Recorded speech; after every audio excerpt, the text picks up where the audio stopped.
Hi, everybody. I'm Robin Sullivan from the Leather Elves. Welcome to Friday Night Flock Talk. I could have sat and just watched the hummingbird. I don't know about you guys. It's so nice to see not snow, although we did have some on Tuesday, I will tell you. But it's great to have you all here. Happy Earth Day. Happy Earth Day to you, Diane. Kind of exciting. I know I posted a picture of the Lorax today because he does speak for the trees and we need somebody to. And my suggestion is just so every day should be Earth Day and try to do something nice for the planet when you get a chance. So the usual reminders. I'd ask that you like the Leather Elves on Facebook, and if you do that and you follow us, then you'll get notification when we go live on Friday nights. You will also find out about sales, any sales, pop-up sales that we have, any new items that come up. I usually put them up on the Facebook page. Like us on or follow us on Instagram. I try to post pictures that people send me of their birds doing cool things with enrichment on the Instagram page. And we do have a YouTube channel. And I know I mentioned last week that I'm going to hopefully get started with some DIY and some little tip of the week things on the YouTube channel. So stay tuned for that. It is Friday. I know I'm so excited, Tiffany. Although, honestly, Friday when you're self-employed doesn't mean a whole lot, but it's okay. So, all right. I am so excited to have tonight's guest with me. He is someone, if you guys saw the promo, you saw Danny and you saw the passion in his eyes. I met Danny at IAATE but that picture for me sums up who he is. And thank you so much. But I'm going to read your bio because I'm old and I forget things, but it's easier for me to do it that way. So Danny Bucelli grew up loving dinosaurs, reptiles, and birds. One day he made his love his passion. Don't we wish we could all do that? He graduated from the University of South Florida with a bachelor's degree in biology and hopes to be a veterinarian. His path changed while doing an internship with Zoo Tampa in the aviary department. He fell in love with the diversity of the bird world and conservation. He worked for Zoo Tampa for 7.5 years, becoming a senior animal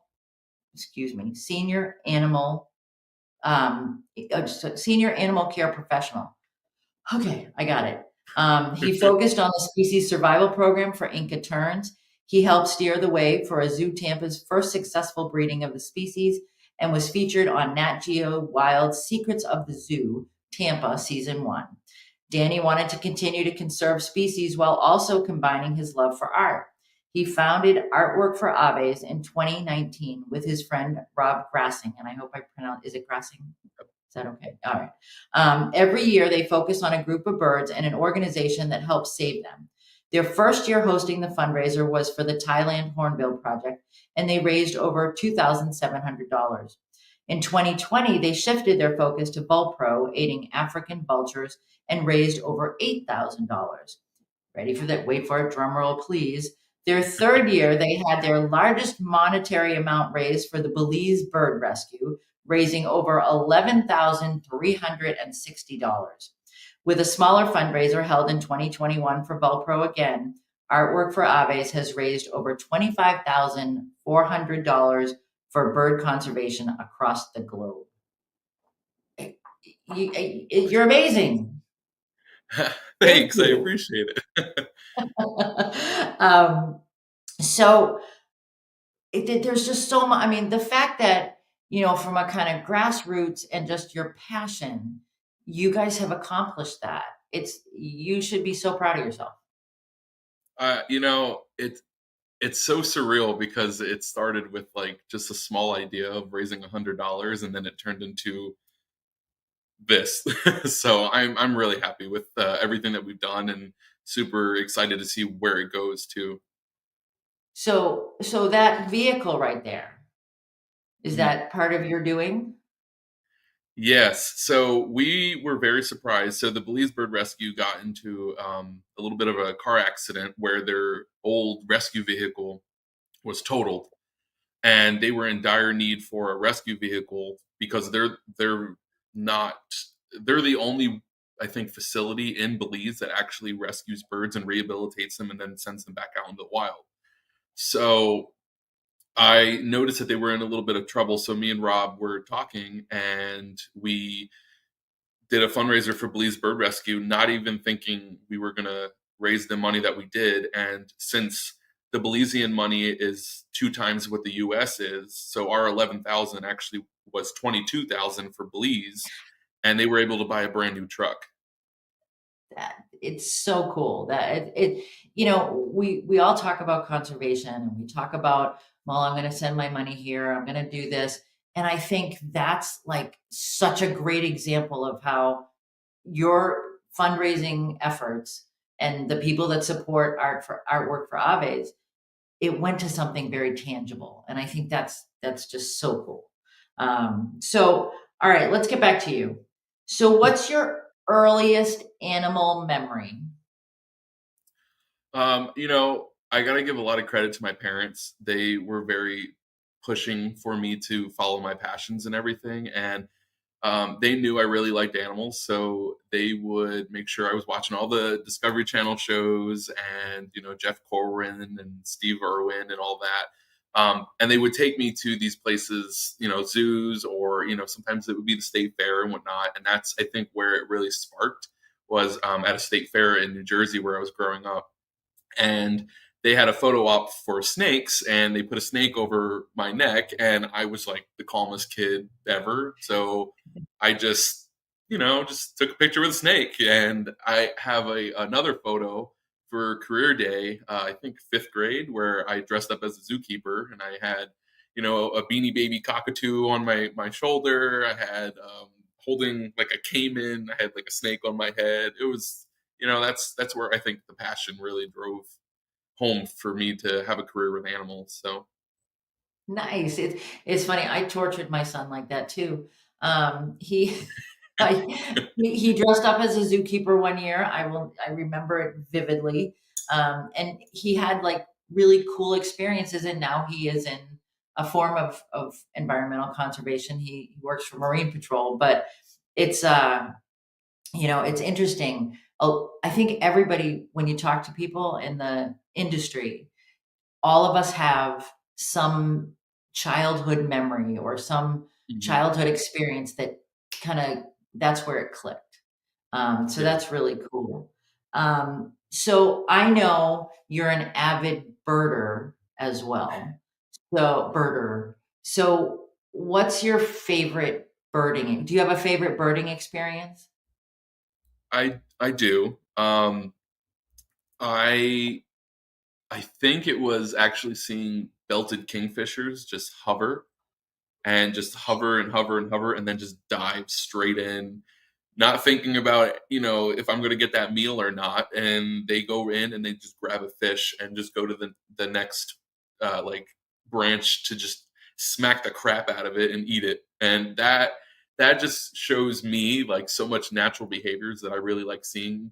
And I always tell all of my friends that go birding with me, you know, you're going to see something that you haven't seen a bird do before every time you're going to go birding. Whether it's a cardinal, that not crapping on cardinals, but a generic cardinal, you may see them do something that you haven't seen before or make a sound that you've never heard. They fool me every time I go birding. So I know I'm learning their calls. So There you go. And it's again those moments, and I think what's so important and what I love about Danny, you guys, is that sparking that passion and trying to spark that passion in other people. So I know a lot of us have we have projects that we really want to support, or we have ideas that to try to help with conservation. So what was it like for you and Rob starting this fundraising journey? um, you know, it's funny because me and Rob actually never met. He lives in another state. He lives in Colorado. So we have talked like through this medium, on the phone or through Skype or something like that, or FaceTime or whatever. But we've never actually been in the same place. And it was just a lot of trust, me and him. We met actually through We collect art called fat birds. So there's an artist called Mike Mitchell that draws overweight birds, and it's like everyday birds that you would see or some exotic birds. Um, and I pitched the idea to him, and I was like, "Hey, would you want to help me with this?" And he's like, "Yeah, what's your goal on this?" And I said, like $100. And I think I'm shocked that the artists, I pitched it like, "Hey, I'm a zookeeper. I'm not just trying to steal your free art." And people trusted me, and it just went like a tumbleweed. And more people kept saying yes. I like the idea of it, and it turned that $100 idea to $2,000, and I was floored. And every single year, it's just climbed. And I think it built something for Rob too. He feels really fulfilled with everything. He's not as big of a bird nerd as I am, but he feels that sort of responsibility to help nature, and I hope I had a part in that. So So let's give a shout. I know one of your artists quite well, and I have several of his pieces in my house. Jeff Wells is a yes. former zookeeper, and he actually gave Mark and I the most gorgeous king vulture painting for a wedding present. But Jeff is one of your artists. Hmm. Who are some of the other people that you guys work with? I know I didn't like tell you I was going to ask you this question, so I'm putting you on the No, spot, you're but good. You're fine. Actually, the background of the video is a piece that you could potentially get from the fundraiser. It's from Kim Heise, and I hope I'm pronouncing her last name. It's a Hummingbird print that she donated to us. We've had people from, and I'm shocked at this too, because I'm usually thinking, okay, people don't really want to ship overseas, but I've had pieces from Australia. Um, I've had Japan. A lot of European artists have donated artwork, and they're donating it. They're paying for the shipping, and then we just basically send it out to the people who win the art. And we've had Natel Queck, who did those vulture pieces that you see on there in the hummingbird pieces. Justin Santora, Mike Mitchell, who is the key player of me and Rob being friends, has donated artwork. So we've had a lot of um, old artists who've helped us from our humble beginnings, and then it just climbs each year. And I think word of mouth has helped. I've had a couple emails saying, "Hey, I'm really interested." So it's every single artist that we get, we're just super appreciated. it's and it's so exciting because it's not just it doesn't focus just on one species. It doesn't focus Hmm. just on citizens or just on the vultures or birds of prey.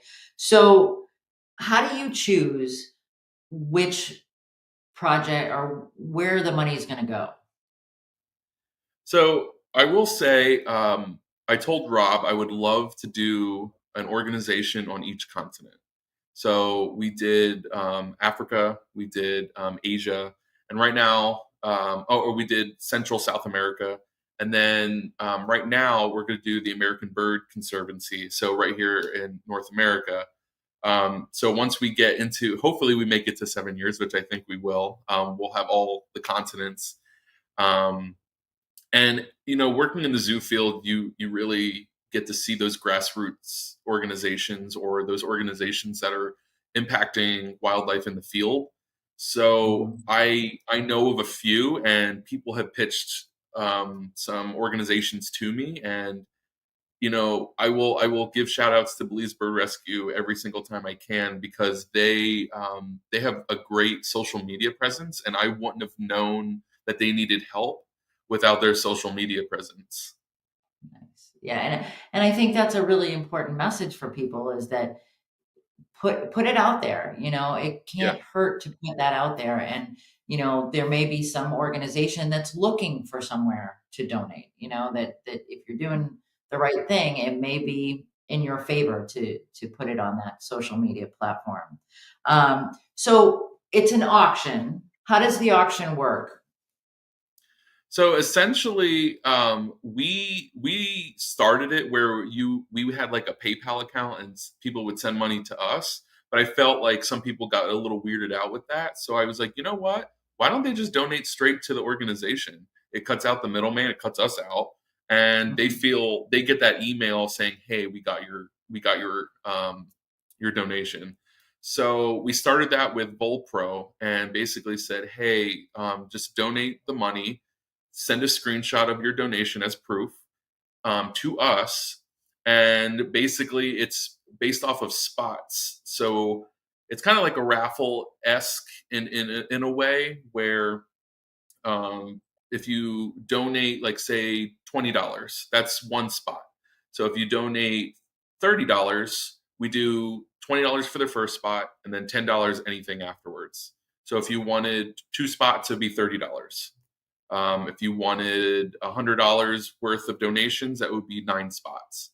And we don't put your name back out into the hat if you get pulled, but you can win multiple times and you can win multiple pieces of art. We've had, I'll never forget one time, one of my old keepers that I worked with, she donated $40 and she got the second spot and she got free range of basically everything that she wanted. So, and it's nice because even if you don't win, you're still contributing to a cause and donating that money, and it's tax deductible.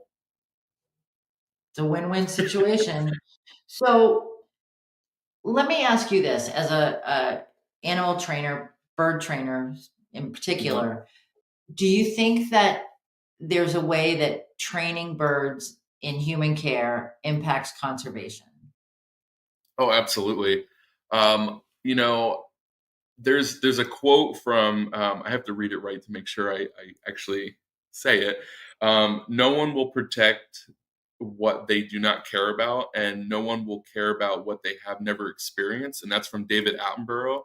So when people are seeing you train an animal, and it can be any animal, birds or whatever, they see that connection that the keeper or the person that's training that animal has with that person. And I feel like if you can get them involved and get that experience, you can start incorporating conservation messages with that. And I'm a big fan of that because if you don't show any natural behavior or you just showcase an animal and without any backlog or anything or information, you're not really spreading a message, you're just showing that animal. And I feel like if you are showing that animal, you should be showing natural behaviors. Mhm. And I think it's, like you said, when you go out birding, you see different things that you maybe haven't seen before. And I think Yeah. that's one of the things in the zoo industry or, in a facility that we need to think about that we like love these behaviors that these animals do. And there's these little nuances that you get to see when you're working at a facility with a species that maybe people are never going to see. It may be something Yeah. that, it's not, it's a natural behavior, but it's not something the animal's just going to be doing, in the exhibit. So I Mhm. think, no, Nick, that would be great. I think this Yeah, is no, kind that's of a cool. perfect example. You want to So tell us what right you're doing here, here? yeah, absolutely. So right here, I actually, a lot of times people are just like, "How'd you train that?" They actually trained the keepers to do this. They would fly down every time we would open the door because they wanted to be fed. So we're like, "This is easy. Why don't we just, capitalize on this?"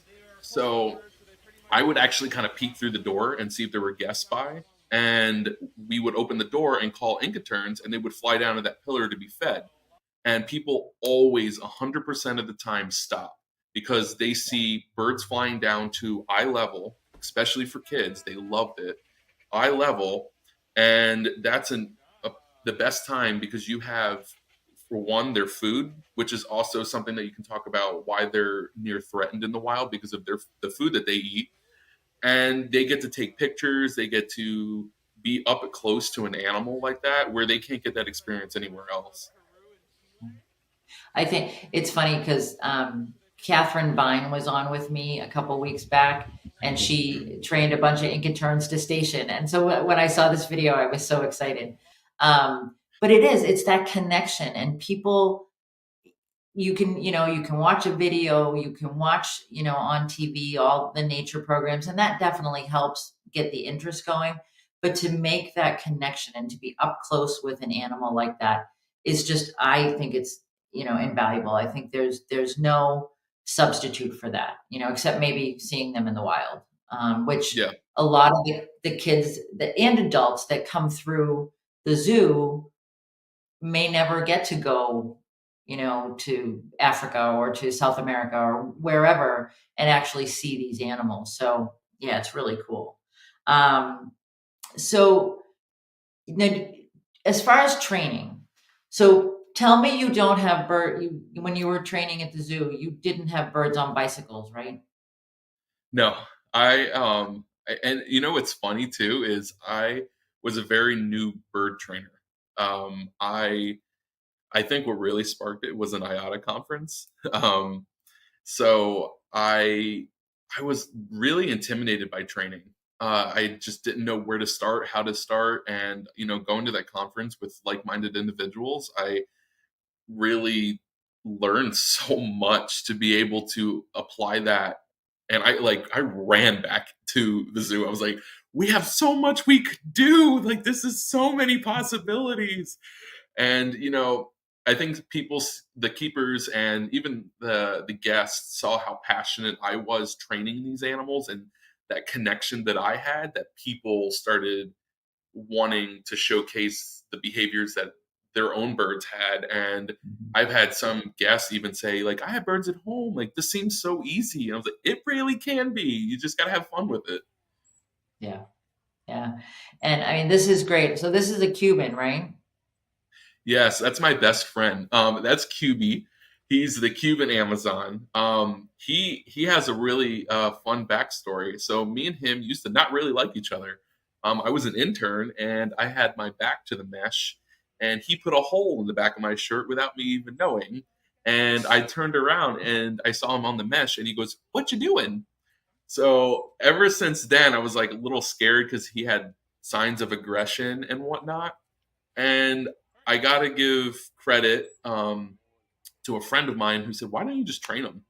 So I was like, "Okay, let's do it." And I went in with him, and there were signs of aggression, but you learn that, and you learn to predict that and curve it so that way it's not aggression anymore. And you can see that little sign of aggression right there. He went after my head.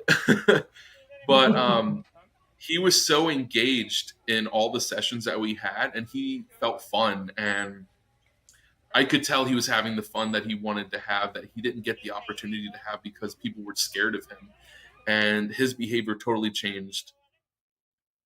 Yeah, and I know that some of the people who are listening have some challenges with their birds at home, and I've talked to some of them about it, and I think Scale. you just totally hit the nail on the head when you said he was so engaged that there wasn't it's like there's a disconnect that happens, because if you've got an animal that you're training that is involved in that experience, willing to participate, actively participating, there's like the aggression kind of jumps to the back of their brain or something. Mhm. There is that disconnect, and they aren't as aggressive. Yeah, and it really boils down to how confident you are, and your body language too. I learned that he was the main bird that taught me how to train birds, and I'm glad he did, because he's a very intelligent bird, and it was a big challenge for me, and he made it so much easier for the other birds, not discounting birds' intelligence after parrots or anything, but you know he showed me how to apply the basics, and also keep him more engaged and be more mindful of the things that I should be training him, because there were times where he could predict the things that I wanted to do, so I had to be one step ahead of him. Yeah, I've said this 100 times on this live stream with corvids. I find that corvids remind me of what a crap trainer I am on a regular basis, because they're like, you're asking for an A to B and they're at C. And it's like, Yeah, oh, wait a minute. exactly. Um, Yep. but you mentioned, Danny, that it was, I love this too. You want to tell us what you're doing here? Yeah, so this is Dodger. He's a crested pendula, and another bird that we kind of had some issues with, where he was so food motivated and so easily distracted. So you would bring out the cart of food, he was on the cart. He had to be fed first.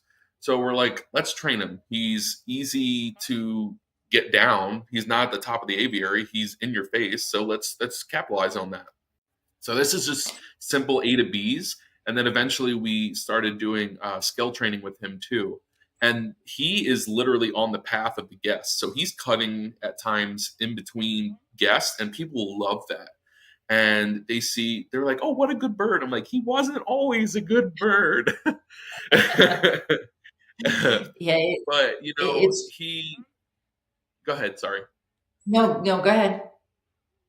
He learned things very quickly, and he just wanted to be fed and wanted the attention. And you know, we capitalized on that. And he does A to B's. At one point, he did it throughout the entire length of the aviary. Nice. And I think again, so people are making that connection. They're seeing a bird up close and personal, Hmm. and it's so sometimes there's that stigma attached with the bird that is always on the move, or the bird, back to QB, the aggressive, what you term aggressive behavior. When you'd see that, and that can end up be, oh, he's you can't work with that bird, you can't do this, you Yeah. can't do that. And you work through those kind of things with training. And I mean, this is not, discounting your training skills at all, but the training that you guys are seeing there is straightforward. you Hmm. know it's a cue, a bridge, and so you're using the whistle as a bridge. So it's a Yep. cue, a bridge, and a reinforce. And so, I mean, it's straight up what people can do with their birds at home. And I think we get caught up in, we want that companionship, and we want, that relationship to be mammalian, if you will. And I think Hmm. it's very different. And you seem to have been able to build that relationship, and at no point were either one of those birds on you. Well, here we go. The lories are, Yeah.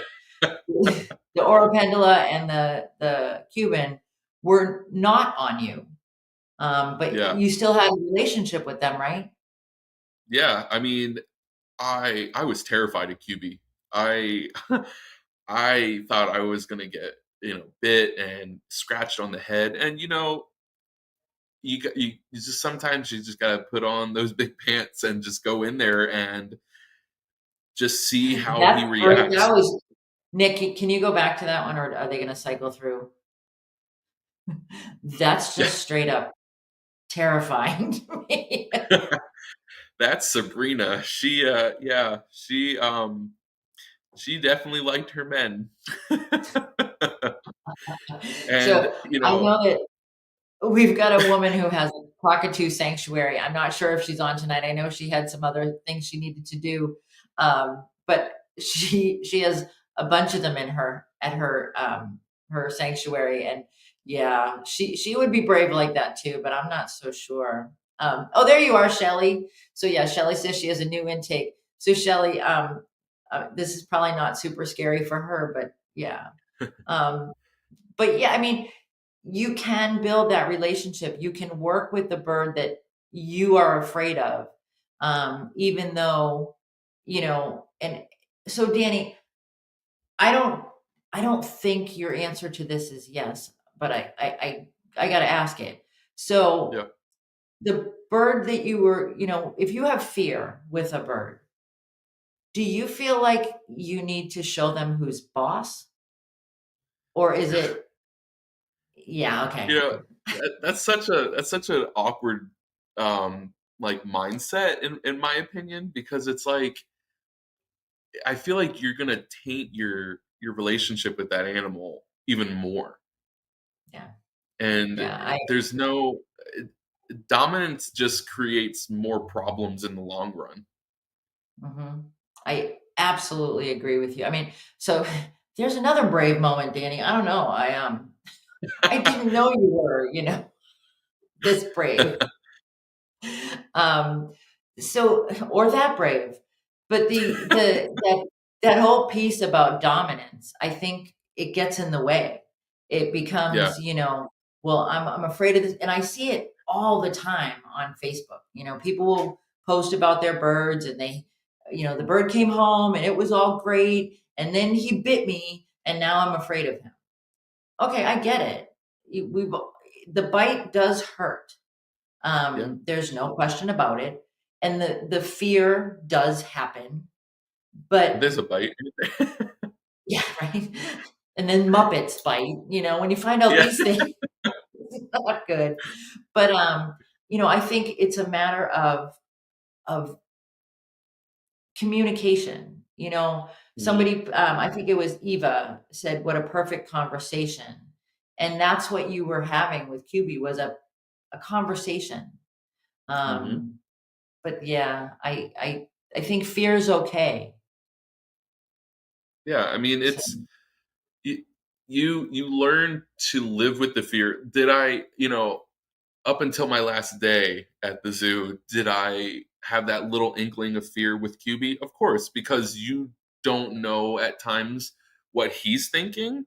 But if you keep him, stimulated and kind of read his language, because he's reading yours. Every bird is mhm, reading your language, whether you think so or not. They know 100% what is going to happen, because they're in control, and that's I think another part of the whole training thing is you need to make them in control at certain points. mhm. So you don't want them to have control of the aggression, and if they aggress, that's a learning point for you.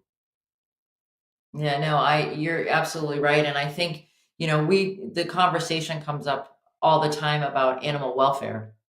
Hmm. And, in my opinion, that's a huge piece of it is allowing that control or Yep. offering that choice so that, Yep. you know, there's so much that gets taken away by the fact that they are in human care.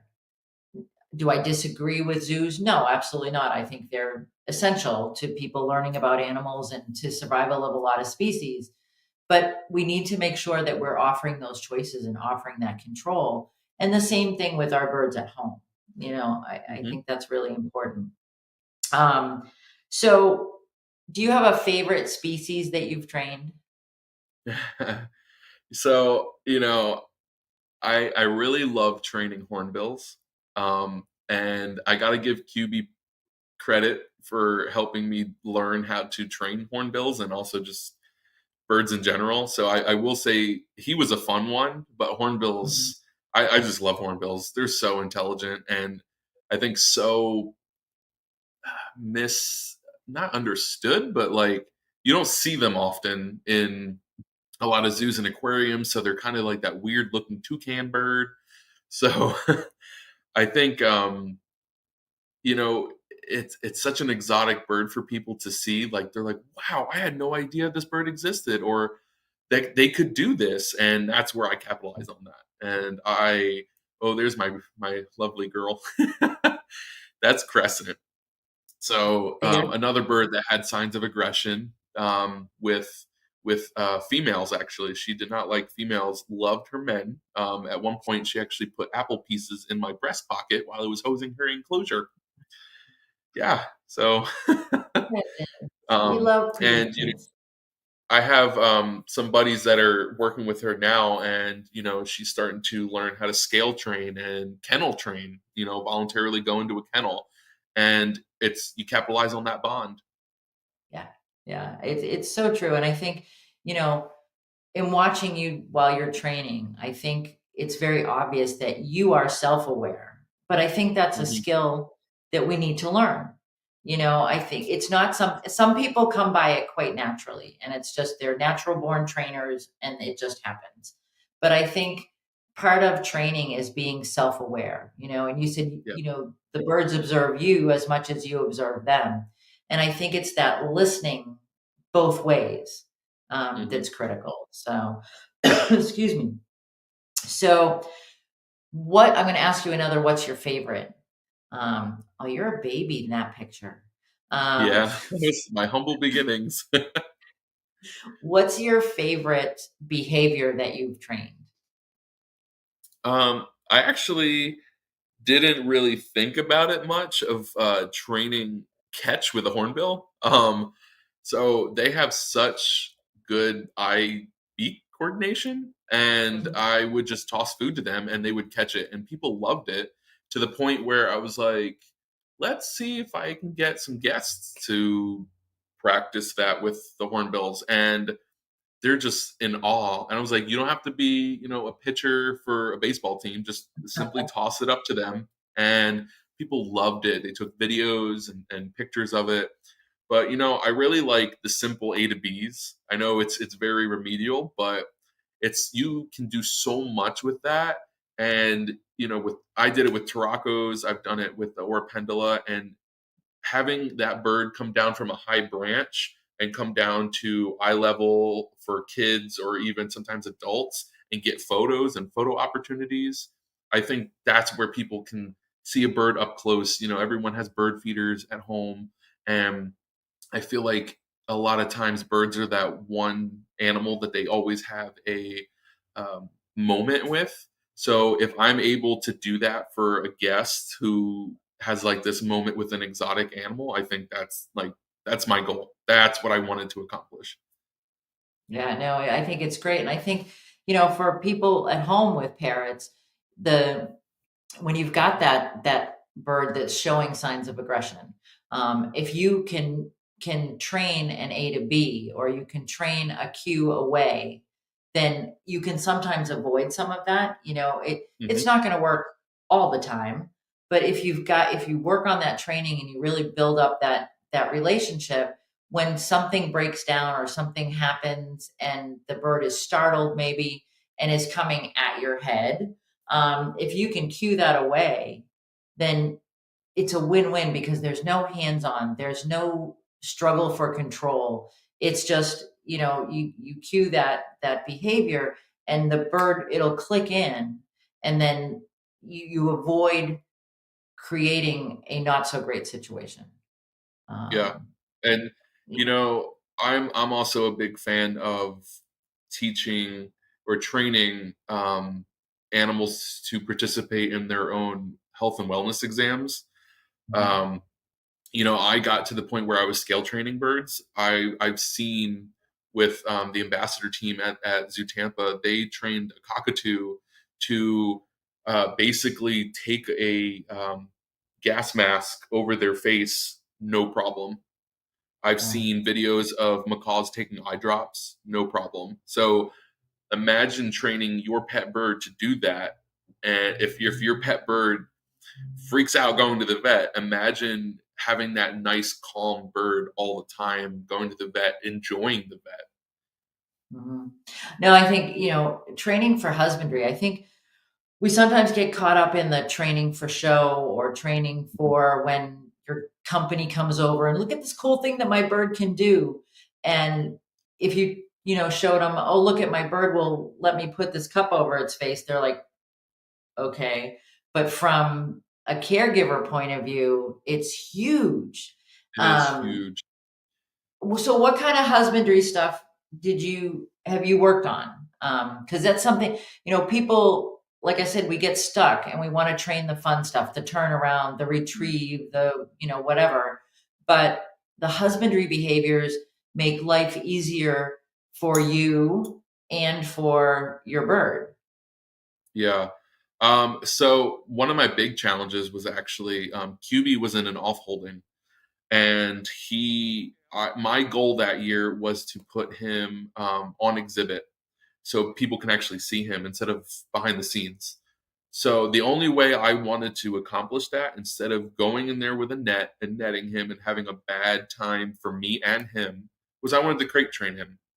So it took a couple weeks to months, but he eventually went into the kennel. He loved the kennel. I started with the bottom, and he was like, "What? I don't care. I'll go in." And I was like, "Okay, let's try the top." okay, you don't care about going with the top, let's try with the door, to the point where he was getting to that point where he would close the door for himself. And that's something that some people may see as simple, but that made it so much easier for me to move him and transfer birds, that I started introducing that to other animals, and just leaving a crate in the area. It doesn't have to be super crazy, and you don't have to push it too far. You don't want them to be terrified of the crate. We started that towards the end of me leaving with Inca terns, just putting the crate on top of that pillar, and they would climb on top of it. They would go inside of it, and it's just something that they see every day, and then eventually, you train them to enjoy it. Hmm.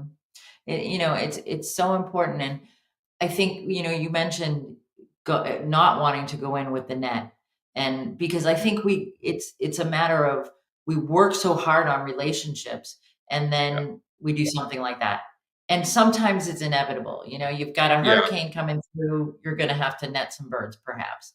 But if you've trained them, or you've trained a recall. So let me ask that question. And as far as, hurricane prep, you're in Tampa. Um, I mean, was it were the birds, so what happened? Were they put up if there was a storm coming? Like, how did you guys yeah. handle that? So we would look for it. We had it based off of categories. So basically, if it was a certain category storm, and it depend on the species as well, and geriatric birds and whatnot. So if they were super sensitive to the storm and whatnot, we would put them up into buildings that were hurricane proof and whatnot. But that's something that we never really looked forward to do, because it was just a stressful time for the birds. It was stressful for us. And, I think it was a really good learning experience to say, you know what, if we can capitalize on letting them go in voluntarily to these kennels or their crates, or even if they had a building that was attached to that aviary where they could just fly in on their own, even if you had to do a little bit of baiting, that's still a lot better than running around like a madman with a net trying to catch a bunch of birds. Yeah, it definitely is. And I think, that's something that we should all kind of work on is, crate training is so important. And even, Hmm. or even just in and out of the cage, like practice going in and out. That's a big issue that I know a lot of companion parrot owners have, is I can't get my bird back in their cage. I can't get them, they come out and they play and we have a great night, interacting, and then they won't go back into their cage when it's time to go to bed, or when it's time for me to go to work. So those kind of things are important. And I think, it's along the same lines as crate training. Yep. Um, so if someone wants to, kind of get started with, I know a lot of people take their birds out with them. They either take them out in carriers, or they take them out on harnesses. So if someone wanted to kind of impact public opinion, what kind of training would you suggest that they do? So, if you if you wanted to show off parrots and what parrots are about, what kind of things would you suggest people work on training? You know, as stated earlier, I really love natural behavior training. If you know that your species of bird that you have at home, is capable of doing something, showcase that. I always showed that it was fun for me, but I would always show that QB was really quick on um, picking up words or phrases, and that goes back into intelligence, talking about the Mhm. intelligence of parrots, mimicry, that kind of thing.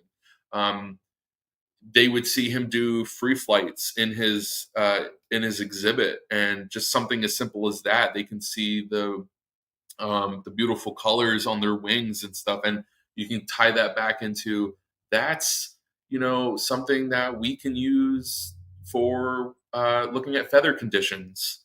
When they open their wings, we can look and see if their feathers are, matted or not looking too great, which is an indicator of health. So I feel like those are the kind of things that you can kind of use to your advantage and as a teaching tool too. Yeah, Shelley says, you can train cool stuff that helps with husbandry. And I think like Wings Up is a great example of that. So you see your bird all the time, and if the bird may not be flighted, or, may have never had that opportunity. And if you teach a Wings Up behavior, you can look underneath their wings. You can see what kind of feather condition they're in. You can get a look at their body, the core of their body, and see what that looks like. Mhm. Scale training.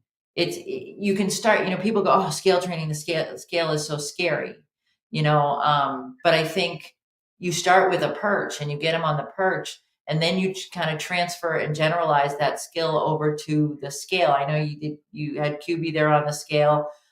Did he just immediately jump on the scale? Oh, he was terrified of it. But you can see how excited he was to get on that scale. That took a little bit. He, a lot of people were like, "Well, why didn't you put some AstroTurf on it?" And I did, and he was absolutely terrified of that.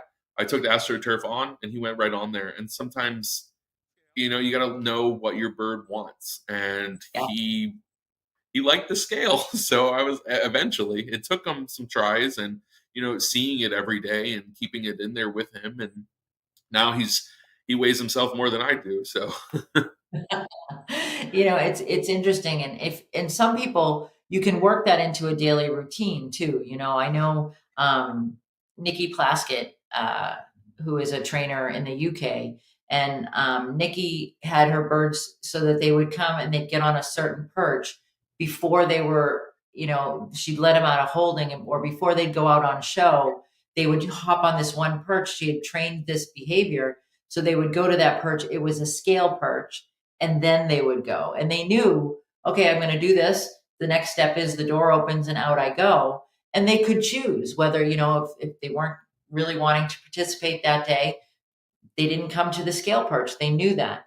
But that way she was getting regular weights on the birds, and it was part of a routine.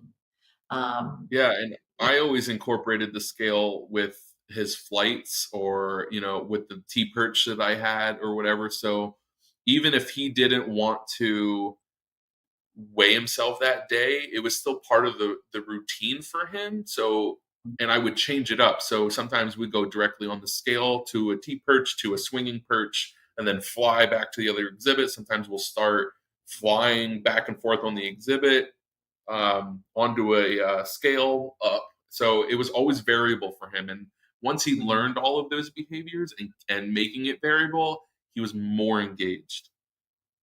So you're way more coordinated than I am with the whistle in your mouth there.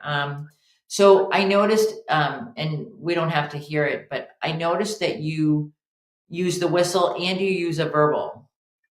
Is So that that's just, actually my buddy Mark. That's Marcus, my buddy. oh, okay. But That's me there. Yeah. there was another picture of you. I think it might have been with the Orapendula. You were using the Mhm. whistle and you were using a verbal bridge. Is there a reason for that, or just how it happened? So in the beginning, we were actually transitioning from verbal bridges to the whistle. So it was a learning curve for him and us. Okay. All right. It either works, and people, I Hmm. think sometimes I get the question a lot. Well, I can't use it because I personally, and I don't know about you, Danny, but using a clicker with a bird on, like if you've got a bird on the glove, using a clicker and delivering a food reinforcer, yeah, not so much. I Yeah, just I need to can't. free my hands at all times. Right. Yeah, But it all works, and I yeah. know people get hung up on bridges too. Well, what should I say? It really doesn't matter. I You have can say found. pizza, and that could be your bridge if you wanted to. And, I was working with a couple and they were like, well, I don't know. What should we say? And I said, well, try to make it something that you don't use all the time in conversation. Because then you bridge stuff that your bird's doing like by accident when he's in the living room. Hmm. Um, but pick a word that that's what you're going to use, and that becomes your bridge. And Yeah. your bird will So, learn that. something very simple. Yeah. Never Yeah. overcomplicate it. Yeah, yeah, well, that's the thing. I know, we think it through so much. And I had Fung. I don't know if you've met Fung on, and we were talking I did. about. I have met him. Yeah. Okay, so we were talking about errorless learning, and he said he would prefer to call it errorless training. And we set things up, and I think part of that setup, it needs to be, you think it through, you got it, and then just go with it, and you Yeah. modify as you go along. So I and feel like sometimes a lot of new trainers are so intimidated by training, me being example, that they Mhm, overcomplicate it and just start. Just go with it and you're always learning. You're always going to y- you can make a mistake. It's okay. The bird's not gonna hold it to you at times. And just go. It depends on the bird. But just keep going and you know just have fun with it, and I think that's the most important part. I absolutely agree.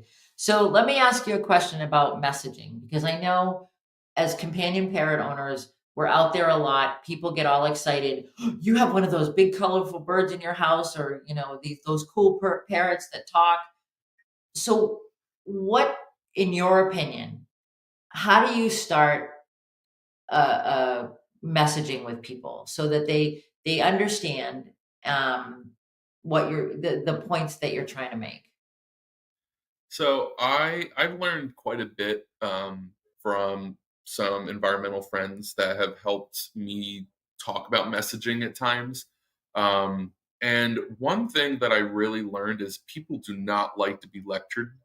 You can go on tangents very easily, and you can talk about statistics and X amount of birds are killed by cats and window collisions. And, you can mention those things, but don't concentrate on the doom and gloom. The world's already dark enough. We don't need any more darkness. So, yes, rainbows and butterflies. So, um, but it is important to talk about those things, but it also is important to make sure you know how to tell the person how to help those animals. Mhm. So some simple things that they can do at home. I always mentioned it in some of my penguin talks. Skipping the straw. I know everyone hates hearing that at times because it's something that or we're like, whatever.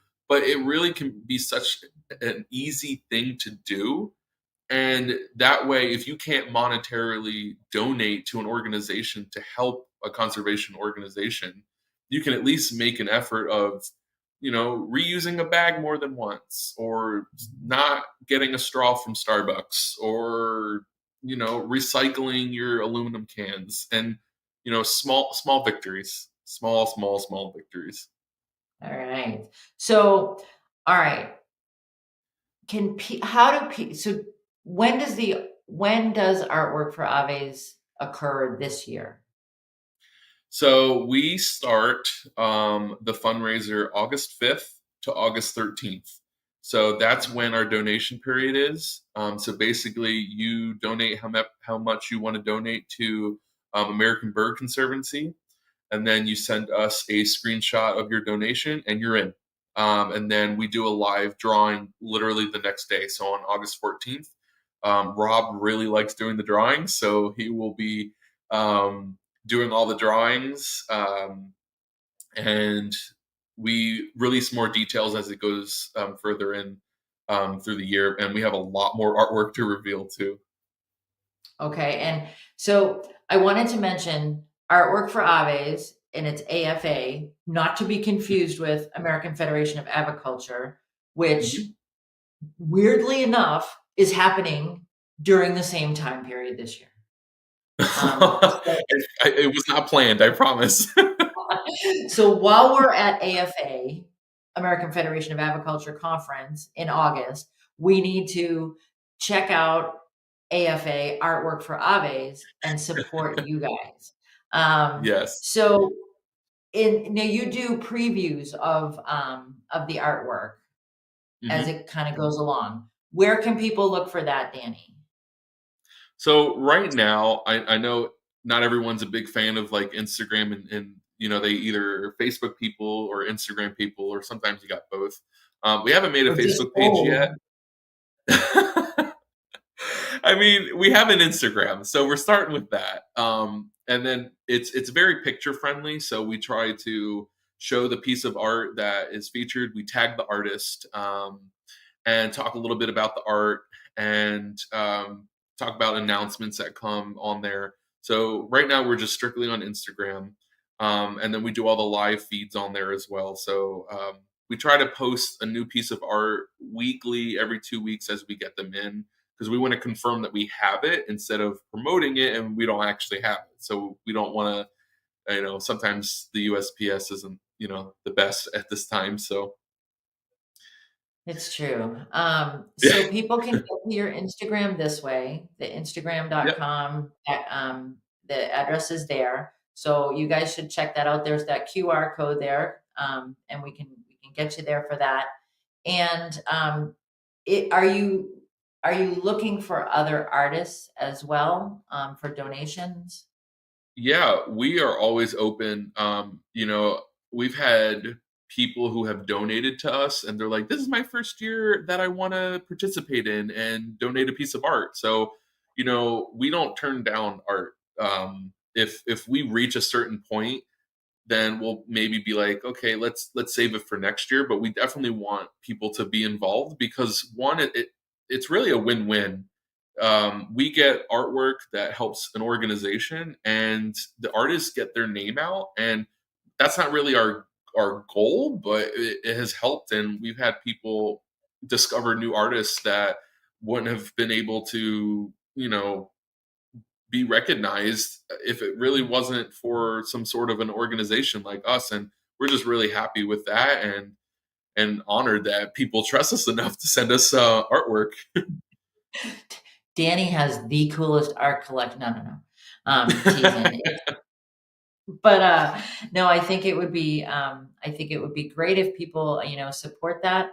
The American Bird Conservancy I know that they work with the blue-throated macaws with the Mhm. bird endowment. So I know that a lot of our listeners support them. And this is just another way to support their program. So um, I want to thank you, Danny. This is I love your smile. I love your passion. I really have enjoyed chatting with you tonight, and I'm sure our listeners have enjoyed it as well. So thank you, and Oh, good thank luck. you very much. I'm So this always year down is to talk gonna. about art. So we're gonna raise even more money than last year Oh, with this one. absolutely, All right. absolutely. Um, I just need to make a couple of announcements. I want to thank you guys for being understanding with me. I can hear the echo in here tonight. I'm working on a card table. I already moved my desk. Next week there will not be a live stream because we close a week from Monday.